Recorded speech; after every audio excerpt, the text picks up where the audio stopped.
Israelis is essentially the same as what you had on the table before.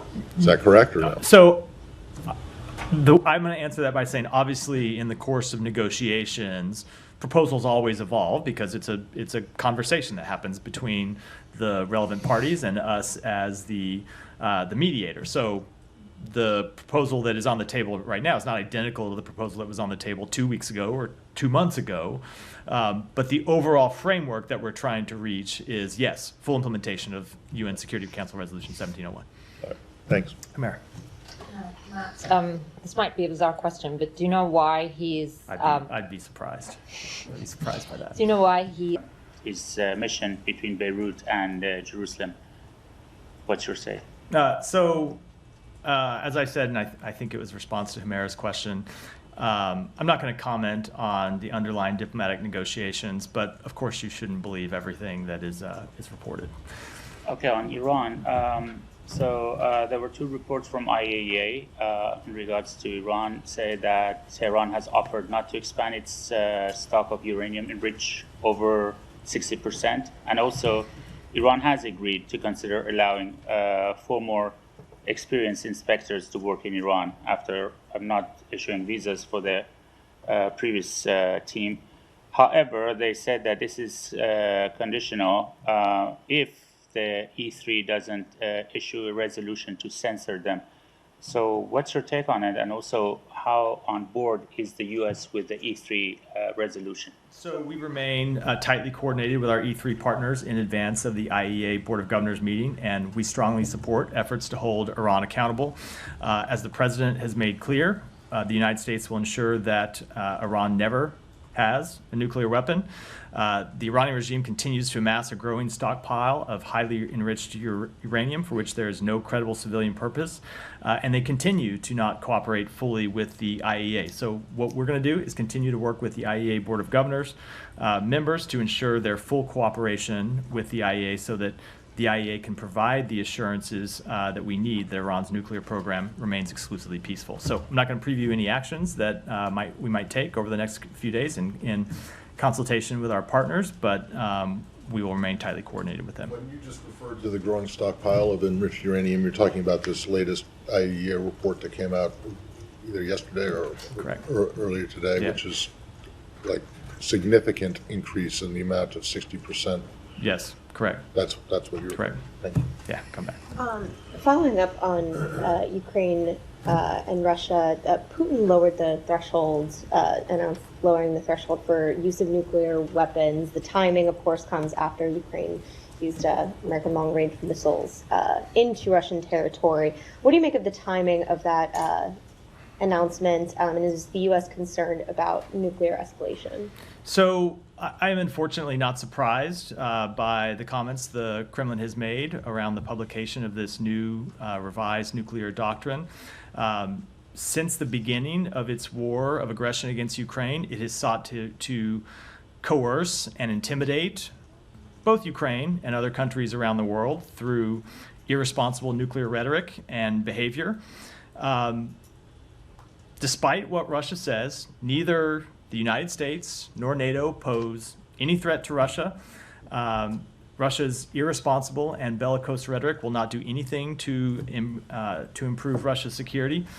And I would just add that the change in this policy in itself just highlights Russia's hypocrisy. Russia is suggesting here that they would use or could use nuclear weapons against a non-nuclear states if they undertake the same kind of aggression that Russia itself is inflicting upon Ukraine and its people. So we have not seen any reason to adjust our own nuclear posture, but we will continue to call on Russia to stop bellicose and irresponsible rhetoric.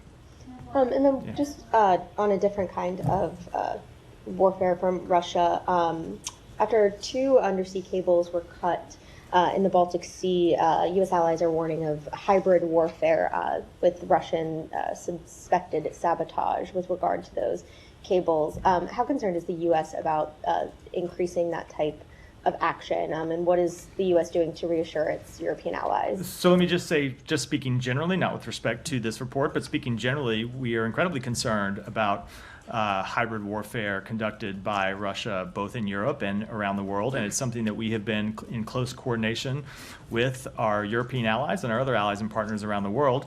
And we have made clear on a number of occasions to Russia that it would be held accountable for. Now, when it comes to this specific incident, we've seen these reports. It is our understanding that a number of the countries in question have announced investigations into the matter, and we'll, of course, await for the outcome of those investigations before speaking to them specifically. Yeah. Thanks, Matt. Last night, Israel struck central Beirut, killing 2, wounding more than 30. On Thursday, they struck and killed 15 first responders in or near Baalbek.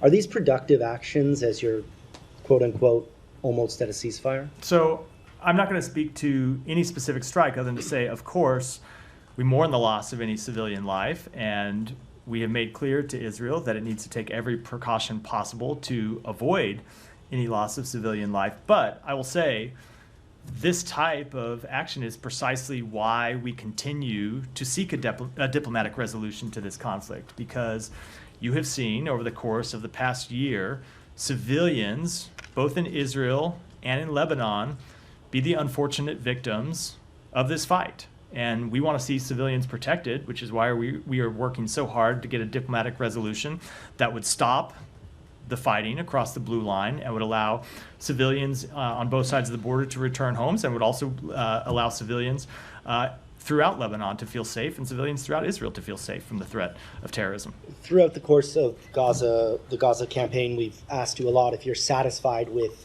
the precautions that Israel's taken there. Are you satisfied with the precautions, the civilian precautions? We are not. We are never satisfied when you. Sorry to interrupt you. We are never satisfied when you see civilian deaths, and we want to see civilian deaths be zero. We understand that the type of conflict that Israel is operating in and is forced to deal with, and the type of situation they're forced to deal with. We understand that Hezbollah, like Hamas, hides its arsenal, hides its fighters, hides its infrastructure in civilian homes, in other structures. And so it's a very difficult situation that Israel has to face, but that doesn't minimize their responsibility. But ultimately, it's why we're trying to get to a diplomatic resolution that would stop this fighting. Yeah, thank you, Matt. Yesterday, Israeli Foreign Minister, he sent a letter to UN Security Council President and urged UN to push Iraq to take immediate actions against the Iranian-backed militia for attacking Israel. So has Israel ever reached out to you to pass or to send a letter to Iraqi government in the course of the last months? I'm not going to speak to private diplomatic conversations. I know, as you know, you asked me yesterday about the underlying question, and I spoke to that, and that continues to be our position that Iraq should do everything within its power to stop terrorist attacks, both within its borders and against targets outside its borders. But with respect to any specific diplomatic conversations, I'm not going to speak to them. What he said in the letter, I emphasized that the Iraqi government is responsible for everything that's happening in their territory. So, and Israel has the right to self-defense. Do you agree with him that Iraqi government is responsible for the actions of these militia groups that they are using Iraqi territory to attack Israel? So certainly we want to see the Iraqi government do everything within its power to stop these type of terrorist attacks. I think I'll leave it at that. And last question, Iraq is set to hold its nationwide population census this week. This has raised concerns among the Kurds and other minority leaders, including Christians in Iraq, about the potential demographic shifts in disputed areas. A large number of the Kurds and other minority groups, including Christians, Yazidis, have forced to leave their area in the past years. How does the U.S. government see this process and the concerns over a natural demographic change? So we welcome Iraq's first census since 1997, which will be taking place this week and includes all Iraqi provinces. This census is important in the same way that the United States conducts its census to provide accurate information for Iraq to tailor its political, economic, and development strategies. And we encourage all Iraqis, including residents of the Iraqi Kurdistan region, to participate in the census. Thank you. Yesterday, TTP terrorists killed 8 Pakistani soldiers and abducted 7 police officers near Afghan border. And in recent days, we have seen series of bombings and suicide attacks of Pakistan security forces. How the U.S. can help Pakistan in rooting out terrorism in the region? So we are aware of reports that a military convoy was ambushed near the border with Afghanistan, and of a separate incident that resulted in the abduction of 7 police officers in Banu yesterday. We condemn these and all terrorist attacks. The Pakistani people have suffered greatly at the hands of terrorists and violent extremists, and our hearts go out to the families and loved ones of those killed or impacted by recent attacks, including the November 9th suicide bombing in Quetta. And I would just say, as these horrific attacks against the Pakistani people continue, we remain committed to engaging with government leaders and civilian institutions to identify opportunities to build capacity in detecting, preventing, and responding to threats posed by militant terrorist groups. So all these terrorist groups are based in Afghanistan, and Taliban, who promised not to allow these terrorist groups to use Afghan soil as a launching pad, actually patronizing these terrorist groups. The U.S. has the capability to target these terrorist dens, but we haven't seen any action since long. Why is that? So we continue to have an important bilateral counterterrorism partnership with the government of Pakistan. It includes regular high-level dialogues and working-level consultations dedicated to enhancing both civilian and military capabilities to detect and counter these type of threats. So last question, if I may.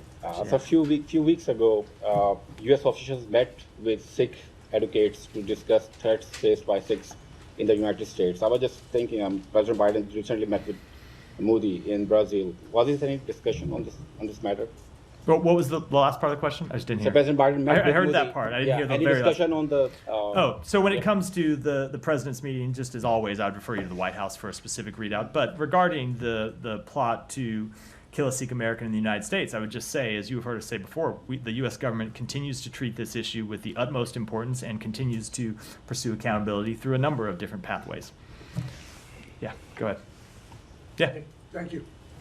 Question for you. I want to clarify something you said yesterday. In the congratulatory phone call between Secretary Blinken and Senator Rubio, you said that work cannot continue on the transition until there's an MOU signed by the incoming. That was separate from the call. I didn't mention that was part of the call. I was talking about the transition process separately and apart from the call. Go ahead. Just a clarification. Go ahead. With that said, clarify your request for clarification. Go ahead. Both administrations have said that they are signaling to the other that they can try to coordinate or want to coordinate on reaching a ceasefire in Gaza and freeing the hostages. Are you saying, is the State Department saying that work at the State Department level cannot happen until there's an MOU signed by the incoming administration? So there is just as a legal process, and this is set out under U.S. law, specifically the act that was passed in the last several years to govern the transfer of power, the peaceful transfer of power.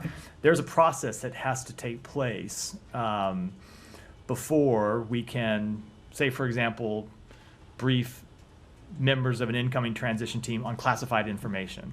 And we are ready to go. So far, the incoming transition team has not availed themselves of that process. And it's up to them to speak to the timing to that, but we are ready to go as soon as they are. That said,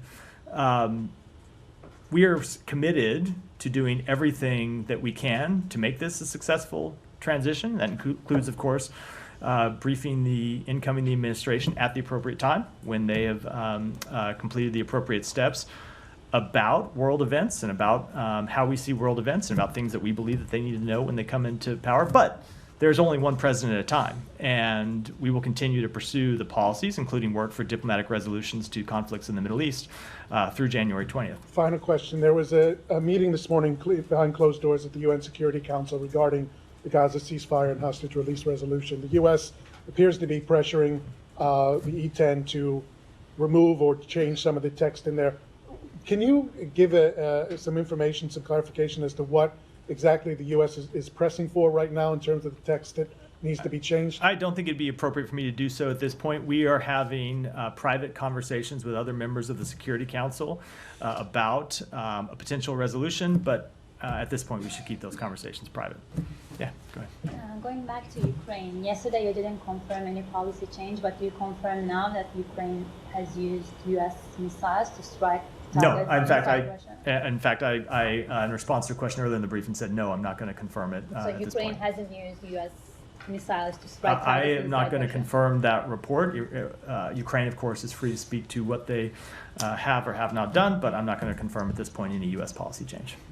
Thank you. So, Thanks, Matthew. What's your reaction to Germany saying that a severing of Baltic Sea cables are likely to be sabotage? Is this a Russian response to the long-range attacks decision? so as I said a moment ago, a number of the countries in the region are conducting their own investigations, and at this point, until we have further information, we're going to wait the outcome of those investigations. And was the decision to undo the missile restraints discussed with allies? Does the administration hope that the UK and France follow suit with Storm Shadow missiles? I think I've answered that question, or maybe more specifically declined to answer that question already today, and I'm going to do so again. And then finally, are there plans for Secretary Blinken to host Marco Rubio at the State Department ahead of January 20, or would the process during the transition be required in order to arrange a visit? So I'm not going to speak to that in any detail. The Secretary and Senator Rubio, Secretary-designate Rubio, had a conversation yesterday where the Secretary pledged our full cooperation to ensure... Yesterday or 2 days? I'm sorry, 2 days. I spoke to it yesterday. They spoke over the weekend. Pledged our full cooperation to ensure a successful transition, but I think we ought to keep the rest of the conversations private. I mean, Senator Rubio, he is on the Senate Foreign Relations Committee, so the two couldn't meet anyway. Right? Absolutely, and we will have that discussion with Senator Rubio, but not with you. Apologies. Oh, go ahead. Shots fired. Thanks, Matthew. Go ahead. Thank you so much. Going back to IAEA and the report and the upcoming Board of Governors session tomorrow. At the moment that we are talking, there is a resolution being prepared, being written in Vienna by E3. Do you support that resolution? So as I said in response to a question earlier, we are going to remain tightly coordinated with our E3 partners in advance of this Board of Governors meeting. We strongly support efforts to hold Iran accountable, but we are not going to preview any actions that we are contemplating or detail private diplomatic conversations, including with our E3 partners. Okay, and then there are, based on our Iranian sources, there are threats coming out of Islamic Republic. They are saying that they're going to activate advanced centrifuges in response to IAEA resolution. They're threatening that they're going to encompass the nuclear sphere in all of this rhetoric. Do you take this sort of threat seriously? I'm not going to respond to those reports. As we have made clear, what Iran should do is cooperate with the IAEA, and I'll leave it at that for now. And one about the snapback mechanism, let's say now or in the upcoming few weeks that you have the Biden administration, do you support the activation of snapback mechanism? We're going to continue to consult with our allies and partners on this question, as with all questions that pertain to Iran, and I will leave it at that. Keep those private. Go ahead. You won't comment on the authorization. You noticed, on attacks, but Assistant Secretary Nichols gave an interview to the Brazilian newspaper where it seemed like he was confirming it, or it was taken as such by. It was taken as such. I can tell you, the Assistant Secretary was speaking to our long record of decisions to support Ukraine in its fight against Russia's aggression. So another thing, Minister Lavrov said today that without the Americans it is impossible to use these high-tech missiles, and without going into, if you allow that or not, can you comment on that? At least, I mean, is that does the operation of these missiles require American involvement? So I'm not going to speak to that, but has the United States shared intelligence with Ukraine? Absolutely we have. Have we shared that intelligence with Ukraine with the expectation that it would improve their performance on the battlefield? Absolutely, and we'll continue to do that. Yeah, go ahead. Excuse me, I have a question on Israel. In November 7th, Israel Parliament, or like Knesset, they passed after second, third reading a law that allowed the government to detain 14 years old kids, and the law as well allowed the government to deport like the relatives or families of any Palestinians are doing any operation or attacks inside like Israel, and this was seen as collective like punishment or like targeting Arab people who lives in occupied East Jerusalem. So how you comment on this? Is this law that targeting family and targeting kids? So I wasn't tracking this specific piece of legislation. I'll have to take it back and take a look at it and get you a comment. You told me the same answer in November 7th. Like I asked it and told me I'm gonna take a look. And we will take it back. As you probably know, it is our standard practice when we get questions like this to take it back. We can look into it and email you a response, and we're happy to do so. Okay. The second question.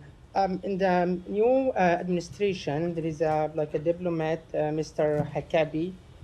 His own believes that West Bank is called Yehuda and Samara, not West Bank. And here I want to ask about the U.S.